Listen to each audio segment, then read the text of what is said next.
Hello students, आज हम लोग रीजनिंग का चैप्टर मिसिंग नंबर करेंगे। ठीक है।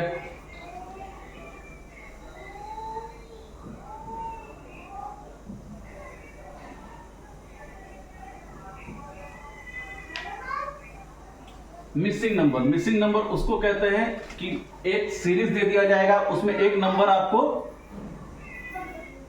आपको छोड़ दिया जाएगा। वो आपको खोजना है कि उस सीरीज में वो कौन सा नंबर है जो फिट बैठेगा। ठीक है।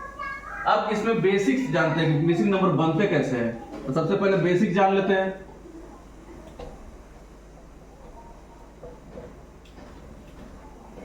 आपको याद रखने होंगे इवन और ऑड नंबर,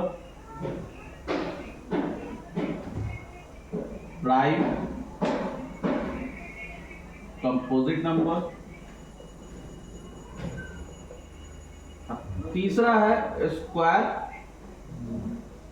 और क्यूब। नंबरों का स्क्वायर और क्यूब याद रखना है। ठीक है। बस ये बेसिक है मिसिंग नंबर का। अगर ये आपको पता रहेगा तो आप आसानी से सॉल्व कर सकते हैं। अब आइए सवालों पे। हम लोग ऐसे सवालों को डील करेंगे जो पिछले कुछ वर्षों में एग्जाम में पूछे गए हैं। तो आइए देखते हैं सवालों को।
ठीक है। अब देखिए ये सवाल है, study the given pattern carefully and select the number that can replace the question mark in it.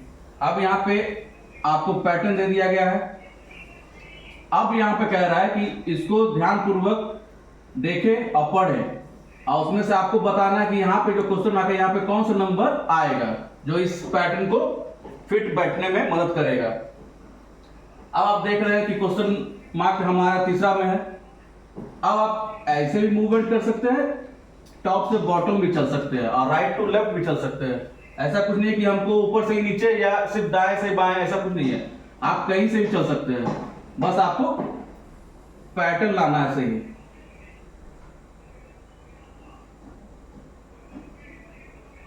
अब देखिए मेरा पहला नंबर है 15, फिर है 14। पहले ऐसे चलते हैं और यहाँ पे 220 है। अगर हम लोग इसको इनटू भी करते हैं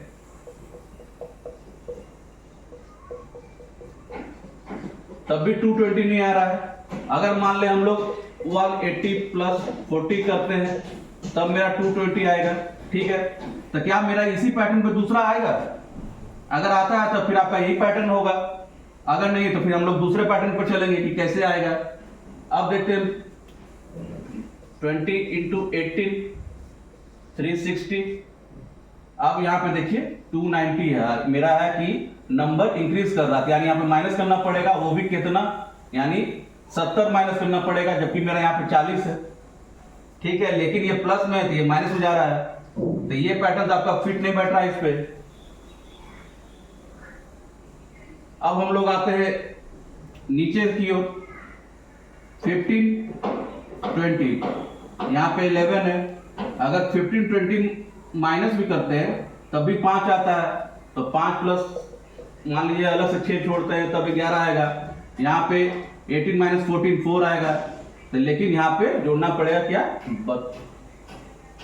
36, ठीक है, तब यहाँ आएगा ना 40, तो कितना का इंक्रीजमेंट हो गया। तो ये पैटर्न में फिट आ रहा है। अब आते हैं हम लोग तीसरे पैटर्न पे।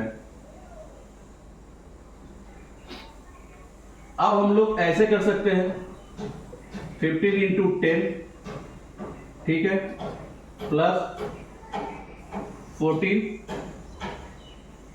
इंटू 5, ठीक है, ये तो कर सकते हैं शॉर्ट फॉर्म में। अब यहां पे क्या आ रहा है 150 प्लस 70 यानी 220। देखिए पहला आ गया, अब इसी पे चेक करते हैं कि दूसरा भी अगर आ रहा है तो फिर सही है। अब दूसरा को देखते हैं 20 इंटू 10 प्लस 18 इंटू 5 यानी 200 प्लस 90 इक्वल टू 290। मेरा दूसरा भी आ रहा है, यानी ये पैटर्न ही फिट बैठेगा इस पे, तो इसको भी ऐसे ही करना है 11 इंटू 11 इंटू 10 प्लस 40 इंटू 5, ठीक है, ताकि इंटू 10 प्लस 5 है, तो 110 प्लस 200 यानी 310 यानी 310 आपका राइट आंसर है, यानी option D is the right answer. ठीक है, इसी प्रकार से हमको पैटर्न को चेक करना होगा कि कौन सा पैटर्न इसमें फिट बैठ रहा है। जो फिट बैठेगा वही आपका सही पैटर्न होगा और वही आपको राइट आंसर लाएगा। ठीक है, अब आते हैं नेक्स्ट क्वेश्चन की ओर। यहाँ पे देखिए बोल रहा है study the given pattern carefully and select the number that can replace the question mark in it. ये सवाल आपको पूछा गया एसएससी सीजीएल और एमटीएस 2020 में। अब आप देख रहे हैं ये पैटर्न दिया हुआ है, यहाँ पे आपको नंबर बताना है सेकंड रो के थर्ड लाइन में। ठीक है, अब आप देख रहे हैं पहले ऐसे चलते हैं, 5 1 और 3 है। ठीक, तो 5 इंटू 1 करेंगे अब -3 करेंगे, -2 करेंगे तो 3 आएगा। ठीक है, लेकिन 9 इंटू 1 करेंगे अब -5 करेंगे तो 4। पैटर्न फिट नहीं बैठ रहा है। ठीक है, अब आते हैं हम लोग टॉप से बॉटम। यहां पे देखते हैं 9 प्लस 5 14 प्लस 6 20, लेकिन यहां पे 29 है। अगर हम लोग ऐसे चलते हैं 5 प्लस 6 ये दोनों को ऐड करते हैं, 5 प्लस 6 प्लस 9 इंटू 2 ऐसे कर सकते हैं। ठीक है, तो 11 प्लस 18 यानी 29। देखिए ये आ गया, एक पैटर्न से तो आ रहा है, इसको भी चेक कर लेते क्योंकि ये क्वेश्चन मार्क है। जब ये भी वैसे ही आ जाएगा तो यानी फिर उसी पैटर्न पे ये आएगा। ठीक है, दूसरे को भी चेक कर लेते हैं 3 प्लस 7 इंटू 14 7 इंटू 2। ठीक है, 10 plus 14 1 minute 3 plus 7 plus 4 into है ना, सॉरी वहां पे 7 लिखा जा रहा था बार बार, तो 10 प्लस 8 इक्वल टू 18 यानी ये भी आ रहा है, यानी मेरा यही पैटर्न सही है। तब हमको यहाँ का नंबर लाना है तो इसी पैटर्न पर लाएंगे। अब यहाँ पे चलते हैं 1 plus x plus 9 into 2 equal to 22। एक लीनियर इक्वेशन बना लेते हैं, फॉर्म कर लिए हैं, तो 1 प्लस तो x plus 18 plus 1 19 equal to 22, तो x equal to 22 minus 19 equal to 3 यानी 3 इज द राइट आंसर, यानी option D is the right answer. यही आपका मिसिंग टर्म है। ठीक है,